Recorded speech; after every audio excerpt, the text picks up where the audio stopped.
Recently Bharat में न्यायपालिका को लेकर बहुत ही चर्चा हो रही है। आपने देखा होगा, दिल्ली हाई कोर्ट में जो जज है उनके घर में कैश पाया गया है।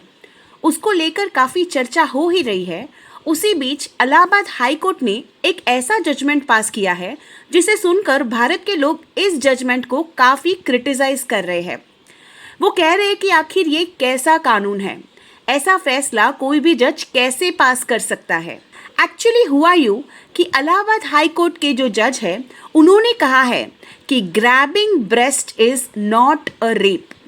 अगर आप किसी भी लड़की का ब्रेस्ट पकड़ते हो या किसी लड़की या महिला का पजामा की डोरी खोलते हो तो ऐसे केसेस रेप के अंडर नहीं आएंगे और ना ही ये अटेम्प्ट टू रेप के केस में आएगा।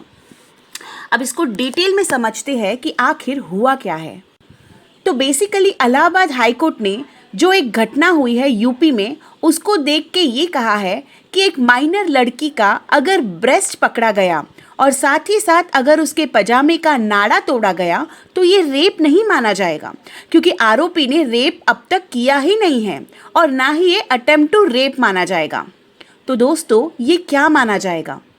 तो इलाहाबाद हाई कोर्ट ने कहा है कि ऐसे केसेस को पॉक्सो यानी protection of children from sexual offences act के अंडर जो एग्रीवेटेड सेक्सुअल असॉल्ट है उसके अंडर डाला जाएगा। और यही जजमेंट को सुनकर काफ़ी political parties, women's rights activist, legal experts, हर कोई इसके ऊपर कमेंट कर रहा है। अब जानते हैं कि इंसिडेंट क्या हुआ है और क्यों ये मामला सीधा इलाहाबाद हाई कोर्ट पहुंचा। ये इंसिडेंट है 10 नवंबर 2021 का, जहां एक महिला अपनी बेटी के साथ गांव वापस जा रही थी। वो पैदल जा रही थी और उसी समय उन्हें गांव के दो लड़के पवन और आकाश मोटरसाइकिल से जा रहे थे। तो उन दोनों युवकों ने माँ बेटी को देखकर कहा कि क्यों ना हम आपकी बेटी को मोटरसाइकिल पर ले जाए ताकि उसे चलने की तकलीफ ना हो।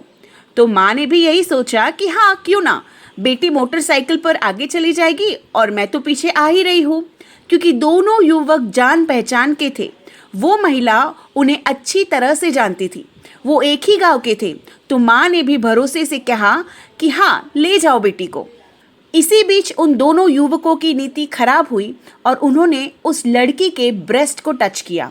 अब लड़की छोटी है, माइनर है, उसके ब्रेस्ट को टच किया और उसके पजामा का नाड़ा तोड़ दिया। उसका पजामा निकालने की कोशिश की इन दोनों युवकों ने और लड़की को खींच के एक ब्रिज के नीचे लेके जा रहे थे। उनको लगा होगा कि लड़की माइनर है तो उसे क्या ही समझेगा, लेकिन लड़की चिल्लाने लगी और जो काली करतूत वो करना चाह रहे थे वो हो नहीं पाया। वो लड़की चिल्लाने लगी और तब तक दो आदमी जो ट्रैक्टर चला रहे थे उन्होंने उसकी आवाज़ सुनी और वो लड़की को बचाने पहुँचे। तब वो दो युवक जो उस बच्चे के साथ बुरा करना चाह रहे थे उन्होंने उन दोनों आदमी को धमकी दे दी कि इसके बारे में किसी को भी मत बताना, नहीं तो अंजाम अच्छा नहीं होगा। अब ये सारी बात उस बच्ची के माँ को पता चली। वो सीधा उन दो लड़कों में से एक लड़की के घर गई और सारी बात कही कि मेरी बेटी के साथ तुम्हारे लड़के ने ऐसा किया है। तब उस लड़के के पिता कहते हैं कि तुम चुप हो जाओ, नहीं तो मैं तुम्हें जान से मार डालूंगा। लेकिन महिला चुप नहीं रहती।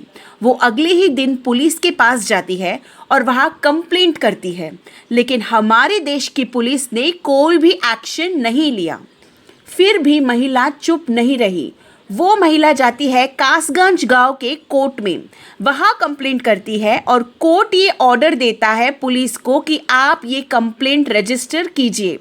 कंप्लेंट रजिस्टर हो जाती है और फाइनली दोनों लड़कों को आरोपी घोषित किया जाता है। अब ये दो आरोपी जिनका नाम पवन और आकाश है, ये इस चीज़ को चैलेंज करते हुए इलाहाबाद हाई कोर्ट पहुंचते हैं और वहां जाके इन्होंने कहा कि आप हमारे खिलाफ अटेम्प्ट टू रेप केस का ट्रायल कैसे चला सकते हो, क्योंकि लड़की के साथ हमने रेप किया ही नहीं है। अगर हमने लड़के के ब्रेस्ट को टच किया, उसके पजामे का नाड़ा खोला, आगे कुछ हुआ ही नहीं, तो ये रेप कैसे माना जाएगा? रेप तो हुआ ही नहीं है। और ये सब कहकर उन्होंने इलाहाबाद हाई कोर्ट में चैलेंज किया। ये सब सुनकर इलाहाबाद हाई कोर्ट ने भी आरोपियों की बात मान ली कि इनकी बात तो सही है, क्योंकि सब कुछ जो बताया जा रहा है वो सचमुच उस लड़की के साथ हुआ है और यही विटनेस का भी कहना है। लेकिन इस बेसिस पर कोई ये नहीं कह सकता कि ये दो आरोपी उस लड़की का रेप करना चाह रहे थे, मतलब अटेम्प्ट टू रेप यहाँ नहीं माना जाएगा। तो मैं ये पूछती हूँ दोस्तों, तो वो आरोपी एक्चुअली क्या करना चाहते थे? अगर उन्होंने उस लड़की के ब्रेस्ट को टच किया, पायजामा खोलने की कोशिश की, तो वो आगे क्या करना चाह रहे थे?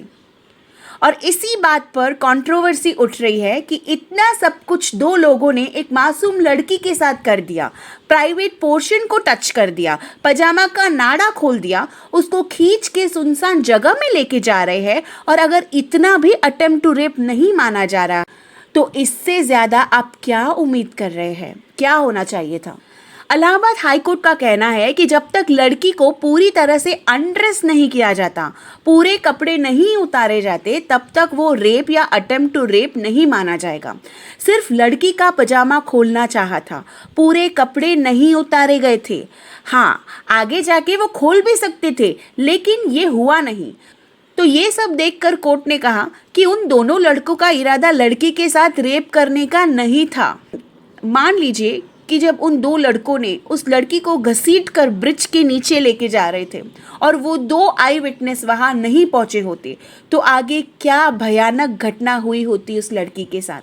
बट ऑब्वियस है कि अटेम्प्ट टू रेप का अपराध ही यह बनना चाहिए था, बट इलाहाबाद हाई कोर्ट ने ऐसा नहीं किया।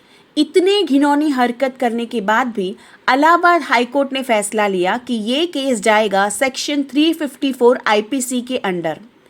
ये सेक्शन 354 आईपीसी कहता है कि किसी महिला के ऊपर छेड़खानी की गई है और कपड़े फटे हो तो उसमें आपको बहुत ज़्यादा सज़ा नहीं मिलेगी। जो लोग सोचते हैं कि इन आरोपियों को सज़ा देनी ही चाहिए, लेकिन कोर्ट कहता है कि इनको रेप की सज़ा नहीं मिलेगी, इनकी सज़ा कम होनी चाहिए। तो इसी मुद्दे पर काफ़ी विवाद हो रहा है कि कोर्ट की तरफ से जो फैसला हुआ है वो बहुत ही गलत है। तो यहाँ आरोपियों को रेप की पनिशमेंट नहीं मिल रही है, क्योंकि कोर्ट के हिसाब से तो रेप हुआ ही नहीं है, क्योंकि सिर्फ कपड़े फाड़े गए थे, आगे कुछ हुआ ही नहीं। वो आरोपी एक मासूम के साथ इतना कुछ करके कम सज़ा पा के छूट जाएंगे। सोचो कि अगर वो दो लोग उस लड़की के बचाव में नहीं आते और अगर आरोपी अपने मकसद को कामयाब कर पाते, तो लॉजिकल सी बात है क्या होता वहाँ पर? वो आरोपी उस लड़की के साथ आगे क्या करते? ये सबको समझ में आ रहा है, लेकिन इलाहाबाद हाई कोर्ट को ये समझ नहीं आ रहा। उन्हें लग रहा है कि ये रेप नहीं है, ये अटेम्प्ट टू रेप भी नहीं है, क्योंकि लड़की नेकेड नहीं हुई थी, कपड़े नहीं उतारे थे पूरी तरह से। आप क्या सोचते हैं इस केस के बारे में? हमें कमेंट सेक्शन में ज़रूर बताएं। धन्यवाद। जय हिंद।